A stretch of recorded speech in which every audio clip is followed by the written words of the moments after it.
සාදරයෙන් පිළිගන්නවා තාත් අලුත් වීඩියෝ එකකට. අද අන්බොක්ස් කරන්නේ Hummer H2 වාහනේ මොඩල් එකක්. මේක 1.32 ප්‍රමාණයේ Diecast ටාර්ගෙට් ආත් මොඩල් එකක්.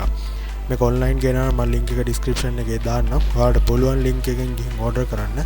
ඒ වගේම මගේ සෝෂල් මීඩියාත් එක්කත් එකතු වෙන්න පහළ ඩිස්ක්‍රිප්ෂන් එකේ ලින්ක් දාලා තියෙනවා. ඔයා මගේ channel එකට අලුත් එක්කෙනෙක් නම් subscribe කරන්නත් අමතක කරන්න එපා. bell icon එකත් click කරන්න. යාළුවන්ට බලන්න මේ වීඩියෝ එක share කරන්න. මේ වගේ තවත් අලුත් මොඩල් කාර් අන්බොක්සින් එකකින් හම්බ වෙන තුරු සුබ දවසක්.